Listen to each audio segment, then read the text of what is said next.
¿Me pueden contar de su vida en Guatemala y por qué emigraron a Estados Unidos? Soy la mayor de 7 hermanos y por eso fue la decisión de emigrar a los Estados Unidos para un mejor mañana. Soy el mayor de 7 hermanos y siempre quise el sueño americano. So now I'm going to share a little bit of how I prepared to go to college. I was trying to figure out the college process alone. My parents are both immigrants from Guatemala, and so by the age of, I think 13, I was on my own. I had to figure out how to, get ready and prepare to apply to college. And that was a task in itself. It was challenging. A lot of questions being asked to everybody in my realm at school. So counselors, teachers, especially my AVID teachers, who really helped and pushed me to, pursue a college education and also just knowing exactly how to apply. Like, I didn't know about ACTs, I didn't know about SATs. I just knew, you're going to fill out an application and hopefully they let you in. And in addition to that, I was the first in my family to go to college, so I couldn't ask like an older cousin. I'm the oldest of 3 sisters in my family, so I was on my own. But that didn't really stop me. If anything, it fueled me to keep going, just like my parents mentioned that, they came to the United States for a better future, for a better tomorrow. And them being the oldest also of their families, it pushed them to, keep going and move forward. So, ¿cómo se sintieron ustedes cuando yo quise una educación universitaria? Felices porque mi hija iba a cumplir uno de sus mejores deseos y para ella y para todos nuestros hijos iban a tener un futuro mejor. Nos sentimos muy felices porque sabíamos que nuestra hija iba a ser alguien muy exitosa con un futuro muy grande. Hija, ¿qué significó para ti la universidad? So, yendo a la universidad, so me going to the university, it meant to me the world because I was accomplishing a dream that I had set for myself as a young child. I always wanted to pursue a college education. I always wanted to, make my dream come true of being an engineer. And so, just starting that first step into, what could possibly be my full-time career was just, I was proud of myself. I was also nervous and scared because I was going to leave home. But my parents always ingrained in me that a college education was the ticket to success here in America. So they wanted me to have a career and to be a role model for my sisters, not only just, think of myself, but I was also focusing on my family too, focusing on them and focusing on how I can, be an example to my sisters. And my parents, throughout my college education, were very supportive. They, they couldn't read my essays or help me on my math homework or any of that, but they definitely supported me through moral encouragement, even finances. If I needed anything, they were always trying to help, or even cooking me something. I'd come home and my mom would have a little lunch pail ready for me to take back to San Diego. So little things like that went a long way, especially when, college is challenging. And so you need that support system to back at home to help you, push through all the endeavors you're going to face in college. Hija, cuando estabas eligiendo una universidad, ¿qué estabas buscando? So when I was choosing a university, I was focusing. One of my main things that I was looking at was making sure that I wasn't gonna accumulate a big amount of debt. I'm the first of 3 girls that will attend college in my family, so I didn't want to, have a bunch of debt where it was my younger sisters weren't going to be able to go to college. So I made sure to find scholarships to, make sure the universities that accepted me were offering me a good financial aid package. And, I just wanted to make sure that everyone was going to be okay, even if I was pursuing something that, was going to be possibly costly. And I also wanted to make sure that the school that I was choosing was going to have a good program related to STEM, because that was the field that I was choosing. I was going to choose an engineering school. I was going to choose a very STEM-focused university, so I can focus on my career afterwards. I can be able to, learn from faculty, to also do research, and then have companies, be surprised, like, oh, wow, you're from UC San Diego. Wow, they have a good engineering school. Have you met this professor? Or, just the name resonates also a lot by itself, too. And funny thing is, I did want to be close enough to home, but far away enough so I can grow by myself. Being at home my first 18 years of like my life, you get very comfortable. You're in your comfort zone. So I needed to get out in order to grow on my own, but make sure I'm able to come back home in case, I don't know, I needed anything, or my car broke down and my dad needed to fix it, or I needed food. So close enough to home, but far enough for me to be able to grow on my own. I think when I first arrived at UC San Diego, it was there was like a shock in me because, everyone who attends a university is, the cream of the crop of their high school. And me graduating from high school, I was like the 1% top of the class. And so it's like, you were in that realm. You knew kind of where you stood. And I was humbled to going to UCSD because it's like, you're not the only one anymore. Everyone is the cream of the crop. And not only that, but also the faculty that were there, you're just amazed, like all the research they've done, like how accomplished they are. And it's almost inspiring, right? You want to become them, you want to be them. But I was, in addition to, I was also being exposed to different cultures. So I've always been used to, our Guatemalan culture or just a Latin American culture, and me being American.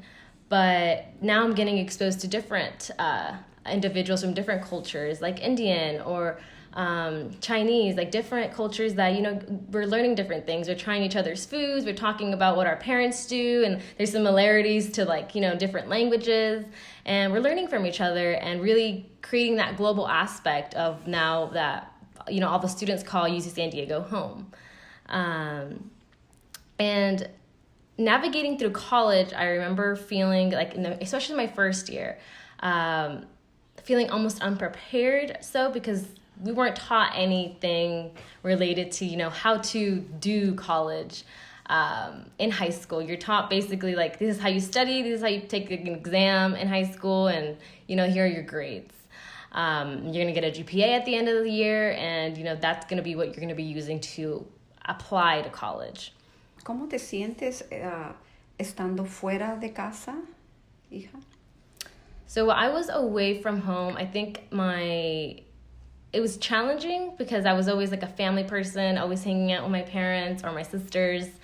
But I think I needed it in order to grow. Like I mentioned earlier, being in the same comfort zone, like in the same bubble, you can't grow if you're constantly in it. You need to put yourself in situations where you're going to be forced to grow. And I think that's how I felt when I was away from home. But I think I always tried to tell myself or keep reminding myself that it was for something good. I was sacrificing, family time, sacrificing, seeing my grandparents so often that, it was going to be worth it in the end. No one had ever done it in my family. So I needed to, do it and be successful to, prove that like, hey, going away from home was okay. Like, I'm not doing anything bad. I'm growing. I'm becoming a professional. And it was sad sometimes. I think at the end of the day, I knew that I was going to be worth it in the long run. So, ¿cómo se sintieron ustedes estando yo fuera de la casa? Muy tristes, contento también a la vez, ¿verdad? Porque ibas a prepararte, ¿verdad?, a tu futuro, y preocupada también por tu comida, cómo ibas a hacerle ahora, a su adaptación también, ¿verdad?, porque va a ser una nueva ciudad. San Diego y Bloomington es diferente, y también a la adaptación de nuevos diferentes estudiantes de diferentes estados, países.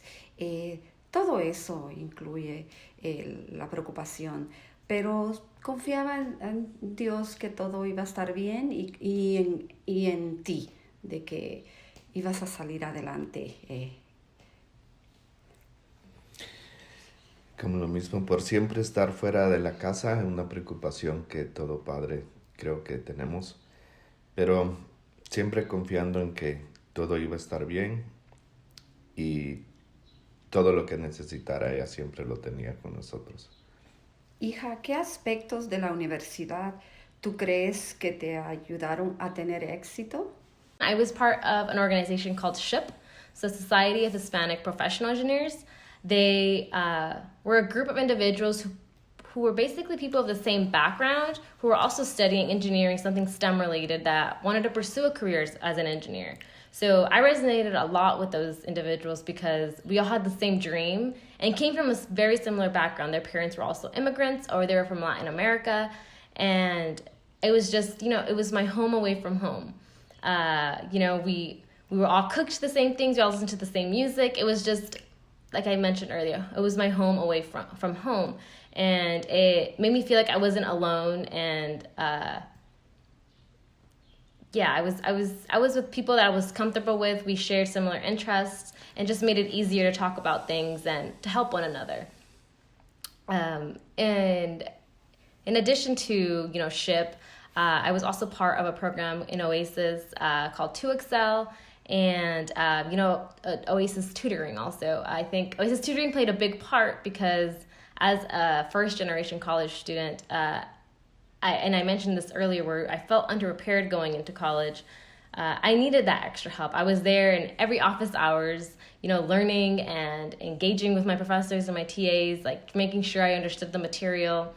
But sometimes that wasn't enough. So I had to, find another resources that wasn't going to charge me.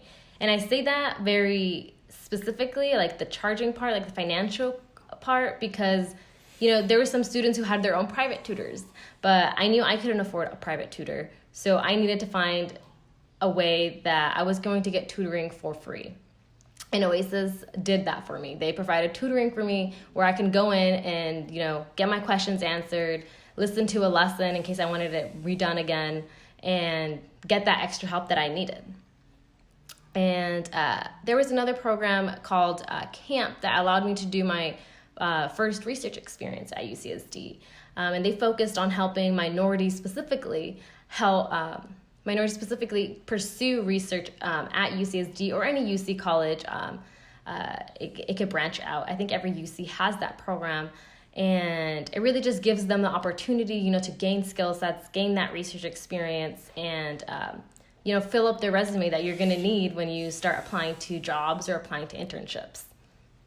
And lastly, the Rasa Center really became another home away from home. Everybody that was there was, always studying, but always like taking a break too. And if you ever walked into the Rasa Center, it's like you see all the colors, you see all the flags, and that's actually the first time where I resonated a lot from home because I saw the Guatemalan flag hung there. And everywhere around campus, you don't really see, flags being put from a different country on campus. And so seeing that there was just reminded me of my parents, reminded me of my family, and I was like, okay, like this is a safe space. This is a space where I can be comfortable, where I can, talk to people, and the employees that worked there were always so nice and so kind. They always had bread, or like sometimes they had extra food, and it was like free to the students. And when you mention free food to any college student, they're going to run into that room and take everything. So if it wasn't pizza, it was like leftover rice and beans or tacos, or just like I mentioned, like coffee and bread, and that any college student would take it. But specifically from the Rasa Center, Dr. Gerardo, he was a great instrument in helping me apply to graduate school. So being with him and being able to talk to him about my experience at UCSD and him encouraging me to apply to grad school definitely was life-changing. So I think those are the main aspects I think that helped me, find success at UCSD. So my plan after leaving UCSD, it varied a lot from the summer of 2018 going into June 2019 when I had walked the stage and become an alumni from UCSD. If you asked me in summer of 2018 if I thought I'd be where I'm at now, I would tell you no. I had a different mindset. I was going to go work at a company and be a full-time engineer right out of college. And I would say right out of college, right out of UCSD. Just with my bachelor's, and that was going to be it. And I remember having a conversation with Gerardo, actually, in spring 2018, and he encouraged me. He was like, you have all the qualifications to go to grad school. Have you thought about it? And me being, a little naive at the time about grad school, because I didn't know a lot of people that went to grad school. I just knew my professors and a couple TAs, and that was really it. I didn't know too many people. So I was like, I don't even know how to apply to grad school. I don't know what I need. Am I even prepared for it? Like, you're saying I have qualifications, but what does that actually mean? And so we went through the whole process of figuring out what I needed to do in order to apply. Summer 2018, I, was juggling my internship, but also thinking about what I could do if I really wanted to apply. Like, what was it going to actually take? Because it isn't just an application again, how I thought undergrad was going to be. Like, you have to go through the GRE this time. You have to go through letters of recommendation. You have to go through, different personal statements. And then you have to go to a statement of purpose. So there's multiple different levels of going through a graduate school application compared to undergrad. In undergrad, I feel like I was a little more prepared because I had been preparing since middle school with AVID. But in college, it was like, I did it all within like a semester with Gerardo. It was more like, okay, I want to do this. How do I get this done? Like, I know I'm basically putting like the gear on drive and we're like skirting out of here, but how do I make this happen? How do I, make sure I get into grad school? And then how do I make sure I'm not in debt with graduate school? And so those are the biggest questions I had.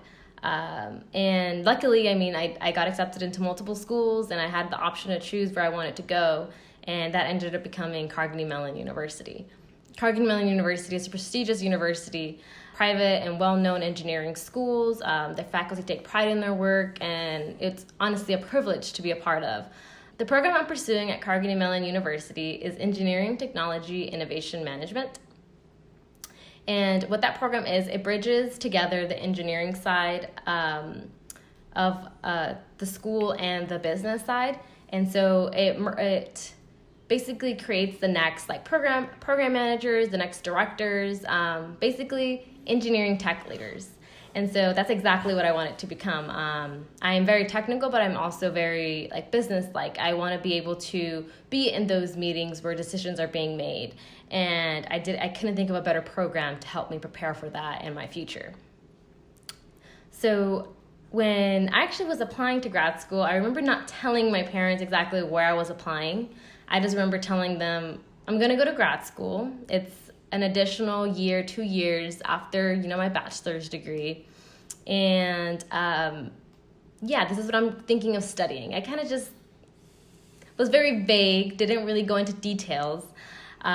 Because I knew at this point it was more like I'm focusing on my work. I already pursued, my engineering degree, my STEM degree, and I wanted more of a focus, right?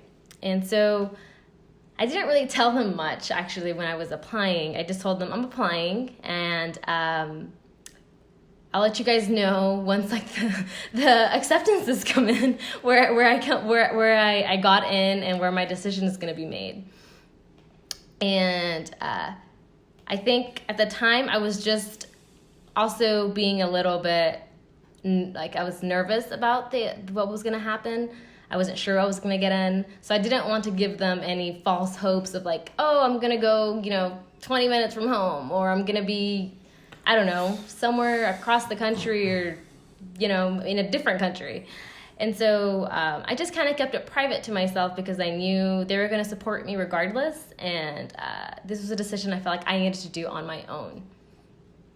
And so when I finally did get accepted, though, I think I told them of the multiple schools that I got in, and most of them were actually out of state.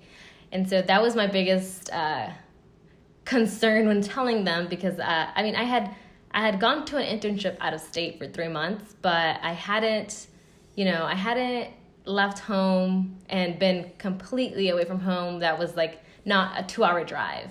It was going to be 36 hours driving if they wanted to come find me driving. And so, unos últimos pensamientos para futuros padres de futuros estudiantes de la Universidad de San Diego. Yo les diría a padres que apoyen a sus hijos si ellos deciden ir a UCSD. Es una universidad de alto nivel, de mucha reputación, donde mi hija se graduó estuvo 5 años y encontró todo lo que ella necesitaba para terminar su bachelor. Y confiando siempre en ellos y dándoles mucho apoyo moral y económico. Ellos van a estar bien. Ya, como dice mi esposa, primero darles el apoyo que siempre lo necesitan en todo momento y ayudarlos económicamente y no se diga moralmente para que ellos sigan triunfando siempre día con día y máximo en una universidad como la que se graduó nuestra hija. Es una excelente universidad con un gran prestigio que confiábamos nosotros siempre en esta universidad y así fue, siempre. My last thoughts on just any advice to future students at UC San Diego would be, don't be afraid to ask questions and don't be afraid to, participate in everything in regards to like what you think will help you in your future. No one's going to come knocking on your dorm your first year or, if you're a transfer student, your third year.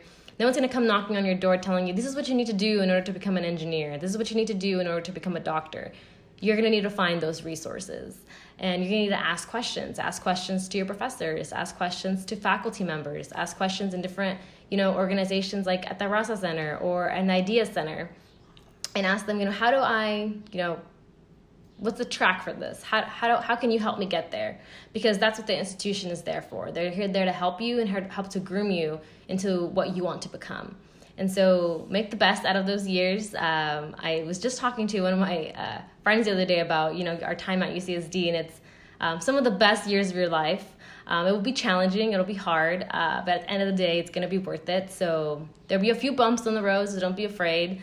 Go to office hours, get your questions answered, form those study groups, and ultimately have fun, learn, and enjoy the ride because it goes by really, really fast.